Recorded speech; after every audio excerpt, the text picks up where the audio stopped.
10 minutes into the second half, still waiting for our first big opportunity of this second half. Listen, got enough height on the ball. Ajer hooking it back in, Sørloth lurking. It's away by Hashem. Sørloth's not giving up on it though, and I don't know if Dusty knew he was coming there. I don't think he did. Sørloth did really well to chase down a large prize, get his team to throw in. Really tension in terms of the goals tended to go towards Erling Haaland, Bradford.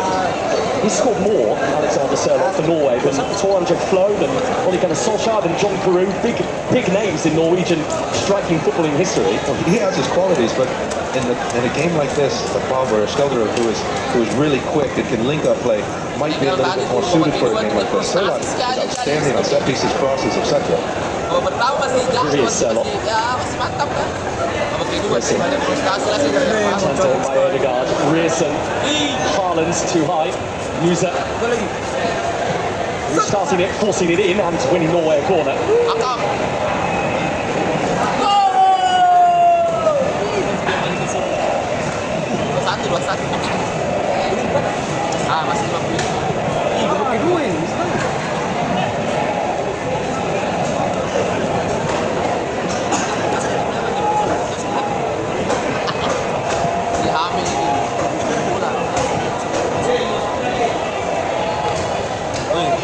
Norway set piece to be taken by Borussia Dortmund fullback Julian Ryerson. This was the case on a couple of occasions in the first half. There was one or two skirmishes going on within that Iraqi 6-yard box. Mr. Ajer towers over Merhas Doski, who appears to be given the task to deal with him here.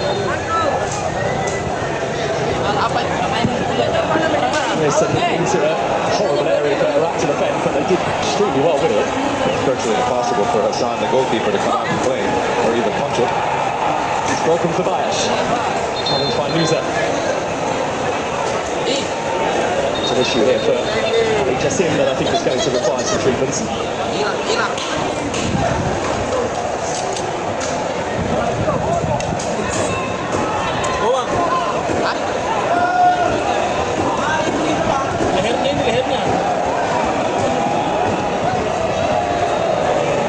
He is summoning changes anyway. Graham Arnold, the Iraq head coach. There is one of them, Marco Fargi. Norwegian-born Marco Fargi grew up in the town of Grimstad, which is in the south of the country. It's a nasty one for Ali Jassim. It is, he just came down. He's trying to say yellow card. It was a complete accident, but he came down on his neck.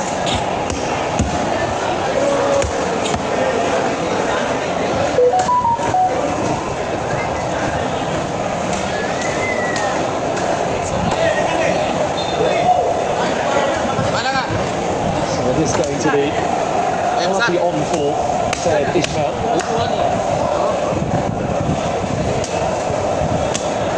Ali Al-Hanabi has also been withdrawn.